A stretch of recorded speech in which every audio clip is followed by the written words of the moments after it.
नमस्कार दोस्तों, मैं हूँ रेलवे पॉइंट्समैन अंकुश। दोस्तों स्वागत है एक नए वीडियो में। और ये हमारी जॉब प्रोफाइल वाली जो सीरीज चल रही है रेलवे ग्रुप डी और रेलवे ग्रुप सी की, हम सभी पोस्टों की पूरी डिटेल यानी कि उनकी पूरी जॉब प्रोफाइल बताने वाले हैं कि कौन सी जॉब में सिलेक्शन कैसे होता है, कौन सी जॉब में कितनी सैलरी मिलती है, उनकी सैलरी स्लिप दिखाएंगे, कौन सी जॉब में क्या काम होता है और कौन कौन से प्रमोशन लेकर आप कहाँ तक किस पोस्ट से जा सकते हो, कौन सी पोस्ट आपके लिए सही रहने वाली है, कौन सी पोस्ट में घर के पास पोस्टिंग मिलेगी, कौन सी पोस्ट में आपका जो वर्कलोड है ज़्यादा रहेगा और कौन सी पोस्ट में क्या क्या फैसिलिटीज मिलती हैं और कौन सी पोस्ट गर्ल्स के लिए बेस्ट रहेंगी। ए टू जेड हम सारी जानकारी हर एक पोस्ट के बारे में देने वाले हैं। और आज की इस वीडियो में हम जो रेलवे ग्रुप डी की असिस्टेंट टीएल एंड एसी वाली पोस्ट है उसके बारे में ए टू जेड पूरी जानकारी देने वाले हैं। तो जो भी कैंडिडेट रेलवे ग्रुप डी की तैयारी कर रहे हैं और अगर उनको असिस्टेंट टीएल एंड एसी वाली पोस्ट मिलती है तो इस वीडियो में आपको उस जॉब से रिलेटेड ए टू जेड पूरी जानकारी मिलने वाली है। बस इस वीडियो को ध्यान से देखना और हर एक चीज़ अच्छे से समझना ताकि आपके मन में कोई डाउट ना रहे।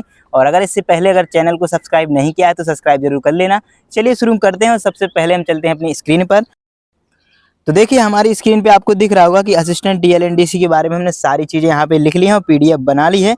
तो इसमें हम बात करने वाले हैं असिस्टेंट टीएलएनडीसी सिलेक्शन प्रोसेस क्या रहती है, इसमें ट्रेनिंग होती है क्या, ट्रेनिंग किस तरह से रहती है, पोस्टिंग ड्यूटी टाइमिंग इनकी क्या रहती है और इनकी जो जॉब प्रोफाइल है, इनके वर्कलोड इनको कितना रहता है, इनमें प्रमोशन आपको कौन कौन सी पोस्ट तक मिल सकते हैं, कितना समय प्रमोशन में लगता है, कौन कौन सी डिपार्टमेंटल एग्जाम देकर आप कहाँ तक पहुँच सकते हैं। इसके अलावा सैलरी स्लिप भी आपको दिखाएंगे और इनकी जो छुट्टियाँ हैं कौन कौन सी मिलती हैं, ट्रांसफर कैसे कैसे और कब कब क्या क्या होता है, फैसिलिटीज के बारे में बात करेंगे, कौन कौन सी इनको सुविधाएं दी जाती हैं, एडवांटेज और डिसएडवांटेज के बारे में बात करेंगे और एक और बात करेंगे हम फीमेल्स के लिए यानी कि गर्ल्स कैंडिडेट के लिए पोस्ट कैसी रहती है, उनको करनी चाहिए या फिर नहीं करनी चाहिए। तो ए टू जेड सारी जानकारी इस वीडियो में देने वाले हैं।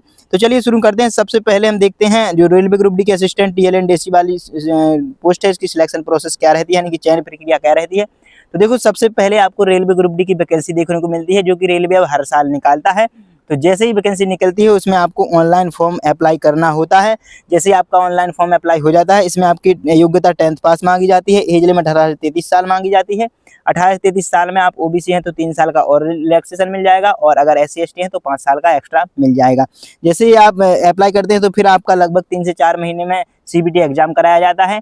CBT एग्जाम में आपसे 4 सब्जेक्ट से क्वेश्चन पूछे जाते हैं, मैथ से 25, रीजनिंग से 30, साइंस से 25 और जनरल अवेयरनेस है जिसमें करंट अफेयर भी पूछी जाती है, टोटल 20 क्वेश्चन। तो कुल मिलाकर 100 क्वेश्चन 90 मिनट में पूछे जाते हैं और ये आपका CBT एग्जाम कराया जाता है।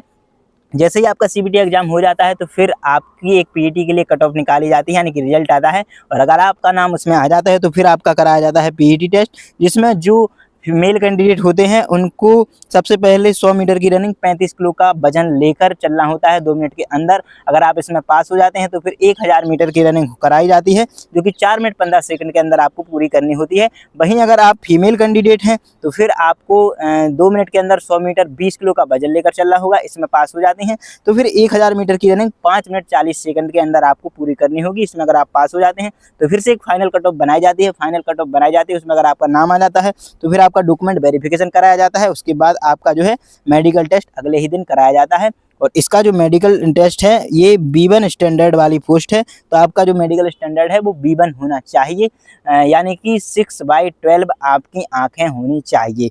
चलिए आगे की बात करते हैं हम। तो यहाँ से आप बन जाते हैं रेलवे के एम्प्लॉय और अगर आपको मिलती है असिस्टेंट टीएल एंड एसी वाली पोस्ट तो आगे की जो प्रक्रिया है अब ये शुरू होती है। तो सभी को लगता होगा कि इसमें ट्रेनिंग भी कराई जाती होगी। तो एक्चुअल में असिस्टेंट टीएल एंड एसी वाली जो पोस्ट होती है इसमें कोई भी ट्रेनिंग नहीं कराई जाती है, मतलब कि नो फॉर्मल ट्रेनिंग। इसमें आपको सीधा ज्वाइनिंग दे दी जाती है और आपकी जो सैलरी है वो पहले ही दिन से स्टार्ट हो जाती है। खैर जिनको ट्रेनिंग दी जाती है उनकी भी सैलरी आती है, लेकिन इसमें आपको कोई भी ट्रेनिंग नहीं दी जाती है। जो टेक्नीशियन होते हैं उनके अंडर आपको रहकर काम ही सीधा सीखना होता है, वो आपसे बेसिक काम करवाते हैं क्योंकि इसमें कोई ऐसा काम नहीं है जो सिखाने वाला हो। बेसिक काम होता है जो टेक्नीशियन के अंडर रह के आप सीख सकते हैं और वो काम कर सकते हैं। तो इसमें कोई भी ट्रेनिंग नहीं दी जाती है, सीधी आपको लर्निंग दी जाती है। इस तरह से टेक्नीशियन के उसमें काम करेंगे आप, सिर्फ सावधानियां सिखा दी जाएंगी कि आपको किस तरह से काम करना है, ये सारी चीज़ें होती हैं। तो यहाँ पे अब बात आती है कि पोस्टिंग कहाँ कहाँ मिल सकती है। तो देखो पोस्टिंग के इसमें 3 प्रकार की पोस्टिंग आपको मिल सकती है। प्लेटफॉर्म पे पिट शिफ्ट यानी कि प्लेटफॉर्म पे जब आपको ज्वाइनिंग मिलेगी तो उसमें शिफ्ट वाइज आपकी ड्यूटी चलेगी। आप किसी बड़े जंक्शन पे आपकी पोस्टिंग दी जाएगी। तो बड़े जंक्शन पे जो गाड़ियां खड़ी होती हैं तो उसमें आपको चेक करना होता है। इसमें आपकी 3 शिफ्टें चलेंगी, या तो मॉर्निंग शिफ्ट चलेगी या इवनिंग शिफ्ट चलेगी या फिर नाइट शिफ्ट चलेगी। और तीनों शिफ्ट रोटेट होती रहती हैं, कभी सुबह की चलेगी, कभी शाम की चलेगी, कभी रात की, इस तरह से हो जाएगी। इसमें शिफ्ट वाइज ड्यूटी चलती है। और इसके बाद आपकी जो दूसरी ज्वाइनिंग है वर्कशॉप या फिर सिक लाइन में। वर्कशॉप जो होती है जहाँ पे बनाया जाता है, जो वर्कशॉप में जैसे कि कोई खराब जो इंजन है, इंजन के अंदर जो चीज़ें होती हैं, या फिर कोई बॉगी आ गई, जो पैसेंजर वाली डिब्बा होता है, स्लीपर कोच, एसी कोच, तो ऐसे अगर आ गए तो उसमें अगर काम है। खैर वर्कशॉप वाली पोस्ट एक अलग भी होती है, तो उसके बारे में हम वर्कशॉप की बात करेंगे। वाली सिक लाइन जो होती है जहाँ पे जो वैगन खराब हो जाते हैं उनको रखा जाता है, तो ऐसी जगह पे भी आपकी पोस्टिंग दी जाती है। इसके अलावा स्कोर्टिंग मतलब होता है कि जहाँ पे आपकी जो ट्रेन चल रही है आपकी, हो सकता है किसी बड़ी जंक्शन से लेकर 1000 किलोमीटर दूर तक जा रही है, तो जो ट्रेन चल रही है उसके अंदर भी आपकी ड्यूटी लगाई जा सकती है। और जिसमें सबसे ज़्यादा सैलरी बनाई जाती है वो यही स्कॉर्टिंग वाली ही जॉब होती है, जिसमें आपको रनिंग अलाउंस दिया जाता है, ट्रैवलिंग अलाउंस जिसको कहते हैं। तो ये चीज़ होती है। बाकी देखो काम के लिए देखो पिच चेकिंग जो लिखा है यहाँ पे, तो अंडर गियर चेक, यहाँ पे फैंस और जो लाइट होती हैं, एसी वगैरह होती हैं, इनका चेकअप आपको करना होता है। इसके अलावा एसी टेम्परेचर मैनेज करना होता है, और पैसेंजर कोई भी अगर कंप्लेंट करते हैं तो उनका भी सॉल्यूशन निकालना होता है, जो ट्रेन के अंदर आपको करना होता है। इसके अलावा देखो यहाँ पे सारे काम लिखे गए हैं। यहाँ पे क्लीनर भी लगा है, वाटर की फिलिंग भी आपको करनी होती है, अंडर गियर चेक भी होती है यहाँ पर। और इसके अलावा स्टेशन ओपन लाइन में ये काम होते हैं, कोई भी कंप्लेंट अगर कर रहा है तो उसका सॉल्यूशन करना है। और डिपार्चर वगैरह चेक है ये। और यहाँ पे टेम्परेचर मैनेज करना है एसी का, कोई भी अगर बैटरी सेल रिप्लेसमेंट है तो वो करना है, फैन रिप्लेसमेंट है तो वो करना है। मतलब इलेक्ट्रिकल रिलेटेड कोई भी ट्रेन के अंदर अगर समस्या आ जाती है, कोई भी अगर यात्री कंप्लेंट करता है तो उसका आपको सॉल्यूशन निकालना है। ओवरऑल यही काम होते हैं। बाकी आपको स्क्रीन पर यहाँ पे दिख रहे होंगे जो जो काम भी आपको नजर आ रहे हैं, वो सारे काम उसको करने होते हैं। तो यहाँ से हो जाता है। अब बात आती है कि इनको प्रमोशन कौन कौन से मिलते हैं। तो देखो प्रमोशन में सबसे पहले आप लेवल 1 की पोस्ट पे जाएंगे, असिस्टेंट TLNDC के पद पे जाएंगे, लेवल 1 की आपकी पोस्ट रहेगी। इसके बाद आपको लगभग 2 से 3 साल के बीच में टेक्नीशियन बना दिया जाता है, जो कि ग्रेड 3 वाले टेक्नीशियन बनते हैं और ग्रेड 3 वाले टेक्नीशियन बनते हैं, यानी कि आप लेवल 2 के टेक्नीशियन बन जाते हैं। इसके बाद आप डिपार्टमेंटल एग्जाम देने के लिए एलिजिबल होते हो, LDC वाला। लेकिन इसमें भी मिनिमम 2 साल की सर्विस मांगी जाती है LDC के लिए। लेकिन जो GDCE वाला होता है वो आप जैसे ही ज्वाइनिंग करते हो उस समय से ही आप एलिजिबल हो जाते हो। बाकी बिना डिपार्टमेंटल एग्जाम दिए भी आप कहाँ तक पहुँच सकते हो, आइए बात करते हैं। टेक्नीशियन ग्रेड 3 के बाद लगभग 4 से 5 साल में आपको टेक्नीशियन ग्रेड 2 बना दिया जाता है। उसके बाद लगभग इतना ही समय लगेगा तो टेक्नीशियन ग्रेड 1 भी आपको बना दिया जाएगा। इसके बाद में जो MCM होते हैं, जो कि लेवल 6 की ही पोस्ट होती है, तो इसके लिए आपको जब लेवल 1 से लेकर लेवल 2 में आप जाओगे तो शायद एक एग्जाम भी देना होता है।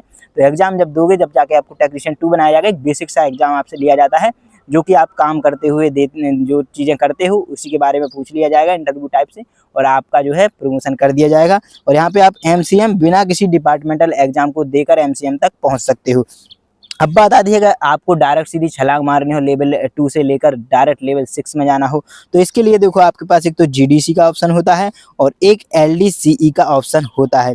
GDC एग्जाम में आप किसी भी पोस्ट पे जा सकते हो, चाहे क्लर्क हो, चाहे गार्ड हो, चाहे स्टेशन मास्टर हो, चाहे ALP हो, या फिर JE हो गए, और भी जो पोस्टें आती हैं क्लर्क CCTC वगैरह की, तो किसी भी पोस्ट पे GDC के थ्रू आप जा सकते हो।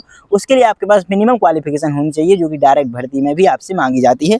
वहीं आता है एक LDC, इसमें लेकिन मिनिमम 2 साल की सर्विस आपके टेक्नीशियन में होनी चाहिए, तो इससे आप JE डायरेक्ट बन सकते हो। और जो GDC है उसका हमने बता ही दिया है। क्विक ग्रोथ के लिए ये आपके पास ऑप्शन इसमें रहते हैं, तो काफ़ी अच्छी इसमें अपॉर्चुनिटी भी मिल जाती है। अब बात अगर सैलरी की करें तो देखो हमें एक सैलरी स्लिप मिली है, जो कि हमने यूट्यूब से ही एक चैनल से चुराई है। तो यहाँ पे देखिए हमारे पास जो सैलरी स्लिप है जनवरी 2025 की सैलरी स्लिप है। इसमें फिरोजपुर डिवीजन की सैलरी स्लिप है, जिसमें बेसिक डिटेल यहाँ पे लिखी गई है। Designation assistant TLNDC electrical department से आती है। वैलिड आधार नंबर, ज्वाइनिंग वगैरह, डेट ऑफ बर्थ सब कुछ लिखा है। 2023 की इनकी ज्वाइनिंग है। अभी इनका बेसिक पे 19,100 है। अब यहाँ पे सैलरी का बेसिक हमको देखना है कैसे क्या इनकी सैलरी ज़्यादा बनती है, क्योंकि बहुत ज़्यादा लोग कहते हैं कि जो रेलवे ग्रुप डी की सेकंड सबसे हाईएस्ट सैलरी वाली पोस्ट है वो TLNDC की ही होती है। तो देखिए सैलरी देख सकते हैं आप यहाँ पे बेसिक पे जो है 19,100 यहाँ पे हो जाएगा। और DA यानी कि डियरेंस अलाउंस आज के समय पे तो और भी ज़्यादा 60% चल रहा है। तो ये समझ लो कि इसकी जो सैलरी है यहाँ पे 11,000 प्लस बन जाएगी। तो यहाँ पे डियरेंस अलाउंस 10,123 बना था उस समय पे, और HRA इनको 3820 रुपये मिला है। ट्रांसपोर्ट अलाउंस के रूप में 1377 मिले हैं। NDA के रूप में, नाइट ड्यूटी अलाउंस के रूप में 3370 रुपये मिले हैं।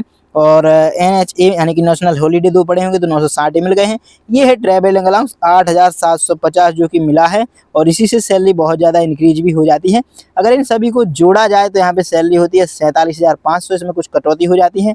29 रुपये की इंश्योरेंस स्कीम सी के तहत और NPS के तहत 2,922 रुपये, टोटल 2952 काटने के बाद आपके अकाउंट में आते हैं 44,548 रुपये। तो इतने अकाउंट में आपके आते हैं, जो कि रेलवे ग्रुप डी में सेकंड सबसे हाईएस्ट सैलरी वाली पोस्ट डेफिनेटली आपने सामने से ही देख लिया है। तो अगर मान लो इनका जो ग्रेड पे यहाँ पे है बेसिक पे 19,100 है, और 19,100 ना होकर 18,000 भी होता तब भी 2,000 रुपये ही सिर्फ कम होते, 2,500 रुपये, तब भी आपके 41 से 42,000 रुपये स्टार्टिंग में ही सैलरी आने की संभावना है इस चीज़ को लेकर। खैर ये जो ट्रैवलिंग अलाउंस है 11-12 हज़ार तक भी पहुंच जाता है, तो आपकी जो सैलरी है कभी कभी 50,000 तक भी पहुंच सकती है। तो ये सैलरी का हो गया। आगे की बात करते हैं लीव। इनको जो छुट्टियां हैं ये कौन कौन सी मिल जाती हैं, तो LAP 30 दिन की मिलती है, जो कि 6-6 महीने में 15-15 जुड़ जाती हैं। LHAP जो कि के रूप में आप ले सकते हैं 20 दिन की होती हैं, और ये हाफ LAP की तरह होती हैं, मतलब कि 2 LAP कट जाएंगी तो एक छुट्टी आपकी मानी जाएगी। कि कैजुअल लीव यानी कि CL है, जो कि 10 दिन की एक साल में मिलती है, लेना भी कंपलसरी होता है। और यहाँ पे नो ड्यू वाली जो लीव है ये 360 दिन की पूरे करियर में ले सकते हैं। और मैटरनिटी की जब आप कोई अगर लेडीज़ हैं तो इसको मैटरनिटी जब भी होगी तो 180 दिन की मिल जाएगी, पैटर्निटी की 15 दिन की मिल जाएगी। चाइल्ड केयर के लिए 720 दिन तक की भी छुट्टी ले सकते हैं। स्टडी लीव 24 माह की लेंगे, लेकिन इसमें पे नहीं दिया जाएगा। स्टडी लीव 28 दिन तक की आप ये भी ले सकते हैं। खैर ये समझ में नहीं आ रहा, जो स्टडी लीव है 24 महीने की होती है, ये नहीं है सही। और यहाँ पे आपकी जो हॉस्पिटल लीव है 28 माह तक ले सकते हैं। और जो एक्स्ट्रा ऑर्डिनरी लीव है ये 5 वर्ष तक अवैतनिक, मतलब कि आपको पेमेंट नहीं दी जाएगी, और 5 वर्ष तक आप इस तरह से छुट्टी ले सकते हैं। और स्पेशल कैजुअल कोई स्पोर्ट वगैरह के लिए भी अगर आपको छुट्टी चाहिए तो इसमें भी मिल जाएगी। तो ये सारी चीज़ें होती हैं। अब बात आती है ट्रांसफ़र की। इनका ट्रांसफ़र कब कब और कैसे कराया जाता है। जैसे कि हमने पोस्टिंग की बात कर ली है, इसमें भी घर के पास पोस्टिंग मिलने के चांस होते हैं, अगर आपके स्टेशन वहाँ पे TLNDC पोस्ट वहाँ पे अगर है तो। अब ट्रांसफ़र की बात करें तो एडमिनिस्ट्रेटिव यानी कि प्रशासनिक आधार पे अगर उनको ज़रूरत होगी कहीं पे, तो आपके प्रमोशन के टाइम पे कर सकते हैं, या फिर किसी भी समय बीच में कर सकते हैं। अगर पनिशमेंट मिलती है तो उसके तौर पे भी आपसे कर सकते हैं। इसके अलावा ऑन रिक्वेस्ट अगर आपको किसी और स्टेशन पे जाना है तो वही आप उस पर रिक्वेस्ट लगा सकते हैं, एप्लीकेशन दे सकते हैं, तो उस हिसाब से भी आप अपना ट्रांसफ़र करवा सकते हैं। म्यूचुअल ट्रांसफ़र आपसे सहमति, मतलब कोई आपके सामने वाला बंदा आपसे अगर म्यूचुअल करना चाहेगा, एक दूसरे की जगह पे आना चाहते हो तो ये भी आप कर सकते हो। स्पाउस ग्राउंड ट्रांसफ़र यानी कि पति पत्नी की अगर जॉब लगी है तो उनके हिसाब से भी आप वहाँ पे पोस्टिंग एक बार, लेकिन ये आप सिर्फ अपनी पूरी जॉब में एक ही बार करा सकते हैं, जो कि परमानेंट हमेशा के लिए चल जाता है। अब आती हैं फैसिलिटी यानी कि सुविधाएं इनको कौन कौन सी मिलती हैं, जो हर एक पोस्ट में मिलती हैं वहीं सारी सुविधाएं इनको भी मिलती हैं। ट्रैवल पास दिया जाता है, कितना कितना दिया जाता है इसका जो है चेंजेस रहता है कि जितनी यहाँ पे ज्वाइनिंग हो जाएगी समय होता है उसी हिसाब से आपके पास भी बढ़ा दिए जाते हैं, और जो क्लास है वो भी बढ़ा दी जाती है। एजुकेशन के लिए आपको 2 बच्चों तक, जब तक वो 12th पास नहीं हो जाते हैं तो आपको 2 बच्चों तक हर साल एजुकेशन अलाउंस दिया जाएगा। अच्छा खासा पैसा सैलरी में इंक्रीमेंट दिया ही जाता है, DA के रूप में एक्स्ट्रा मिलता है। और यहाँ पे मेडिकल की जो सुविधा है ये स्पेशली सबसे बेस्ट मुझे मानी जाती है, कि अगर आप के परिवार में कोई फैमिली में बीमार है तो उसकी जो बीमारी का पैसा है वो रेलवे ही उठाएगी। इसके अलावा आवास भी आपको फ्री दिया जाता है। अगर आवास नहीं दिया जा रहा है तो जैसे कि हमने सैलरी में देखा है HRA आपके दिया जा रहा है, जो कि 3820 रुपये इनको दिया गया था। छुट्टियां का मैंने पहले ही बता दिया है, प्रमोशन आपको मैंने पहले ही बता दिया है। एडिशनल जो बेनिफिट है यहाँ पे लो इंटरेस्ट पे ब्याज मिल जाता है, LTC gratuity, NPS sport Kota, ये सारी चीज़ें यहाँ पे लिखी गई हैं। इसके अलावा एक सिम कार्ड भी अब मिलने लगा है, CUG सिम जिसको कहते हैं, जियो या एयरटेल की आपको सिम मिलेगी, जिसमें फ्री वॉइस और फ्री डाटा आपको मिलेगा। तो ये बेनिफिट हो गए। अब बात इसकी आती है एडवांटेज और डिसएडवांटेज के बारे में। तो देखो आपको सबसे पहले तो हाई सैलरी मिलेगी क्योंकि इसमें TA दिया जाता है। दूसरी चीज़ इसमें सिटी की पोस्टिंग होती है, मतलब कि शहर में ही पोस्टिंग कराई जाएगी, तो ये बहुत अच्छा बेनिफिट होता है। आप भविष्य में शहर में रहेंगे तो अच्छा जीवन यापन भी आप शहर के हिसाब से कर सकते हैं। स्टडी टाइम अवेलेबल मिल जाता है, बिल्कुल स्टडी टाइम भी आपको मिल जाता है। गुड लाइफ स्टाइल, यहाँ पे आपको अच्छी खासी लाइफ स्टाइल भी मिल जाती है, लेकिन कुछ डिसएडवांटेज भी हैं जिसको आपको मैनेज करना पड़ेगा, और अगर ये नहीं है तो फिर आप हो सकता है कि परेशान भी हो सकते हैं। जिसमें देखो क्या है कि शिफ्ट ड्यूटी चलती है। खैर ये चीज़ बहुत ज़्यादा जो पोस्टें होती हैं उन पे चलती है, ये बड़ी प्रॉब्लम नहीं मानी जा सकती है। नाइट ड्यूटी, फेस्टिवल में वर्कलोड हो सकता है, क्योंकि जो रनिंग वाली जो मैंने आपको बताई थी स्कॉटिंग वाली, तो उसमें आपकी जो ट्रेन है वो 3-3 4-4 दिन तक वापस आती है, तो 3-4 दिन तक भी आप घर नहीं आ सकते हो। तो फेस्टिवल की छुट्टी तो आप इस तरह से भूल ही जाओ एक तरह से। होम एब्सेंस, मतलब कि जो स्कॉटिंग मैंने अभी पहले बताया है कि आप 3-3 दिन तक घर आना भी चाहो तब भी नहीं आ सकते हो। तो ये सबसे बड़ा डिसएडवांटेज होता है। और यहाँ पे आउट स्टेशन स्टेज, यहाँ पे कभी-कभी जैसे आउट स्टेशन पे कुछ प्रॉब्लम हो गई तो वहाँ पे भी आपको जाना पड़ सकता है, प्लेटफ़ॉर्म वाली जो ड्यूटी आपकी लगाई गई थी। तो ये सारे होते हैं। बाकी इसके अलावा कोई डिसएडवांटेज नहीं होता है। अगर आप ये सारी चीज़ें मैनेज कर सकते हो तो फिर ये पोस्ट बहुत बेस्ट रहने वाली है। तो अगर हम बात करें फीमेल्स की, तो देखो मेरे ओपिनियन में आपको जो फीमेल्स हैं टीएल&एसी वर्कशॉप वाली पोस्ट तो ज्वाइन करनी चाहिए, लेकिन टीएल&एसी वाली जो पोस्ट है रनिंग वाली, स्कॉटिंग वाली, प्लेटफॉर्म वाली भी आप समझ लो, तो आपको मेरे हिसाब से नहीं करनी चाहिए। अगर आपके पास और कोई ऑप्शन नहीं है तो फिर करनी ही चाहिए, क्योंकि कुछ ना कुछ मिल जाए, कुछ ना मिलने से सही तो है कि कुछ और ही मिल जाए। इसमें देखो बेस्ट ऑप्शन है ये वर्कशॉप, जैसे कि बता रहे हैं हम, और जनरल ड्यूटी लगाई जाती है, ओनली फिक्स टाइमिंग रहती है और नो नाइट शिफ्ट, कोई नाइट शिफ्ट नहीं लगाई जाती। वर्कशॉप मेरे हिसाब से बिल्कुल परफेक्ट है, मैं पहले ही कह रहा हूँ। लेकिन अगर ओपन लाइन की स्टेबिलिटी की बात करें तो देखो आपके लिए मैं फिर कह रहा हूँ नहीं करनी चाहिए। सेफ और सिक्योर नहीं होती है, भले ही कहने के लिए है, लेकिन सेफ सिक्योर नहीं होती है। फीमेल फ्रेंडली पोस्ट है तो देखो फीमेल फ्रेंडली नहीं रह सकते हैं हर एक स्टाफ के साथ, और गुड करियर ग्रोथ है ये, हाँ मान सकते हैं कि गुड जो करियर ग्रोथ है वो है। लेकिन मेरे हिसाब से अगर वर्कशॉप की मिलती है टीएल&एसी में तो करनी चाहिए, वरना फीमेल्स को इस पोस्ट के लिए अवॉइड करना चाहिए। तो दोस्तों ये सारी आपके लिए जानकारी थी टीएल&एसी पोस्ट के बारे में। बाकी वीडियो ज़्यादा लंबी होती है और मैं जो पिछली 2 वीडियो बना चुका हूँ ट्रैक मेंटेनर और पॉइंट्समैन की, उस पर काफ़ी कम व्यूज आए हैं, इसलिए हम कोशिश करेंगे कि जल्दी से जल्दी इन चीज़ों को बता पाएँ। बहुत सारे ऐसे कैंडिडेट होते हैं जो टाइम देखकर ही वीडियो को स्किप करके चले जाते हैं, जबकि उनको ये पता नहीं है कि आप अभी अगर पूरी इस चीज़ के बारे में जानकारी रख लोगे तो भविष्य में आपके बहुत ज़्यादा काम आएगी।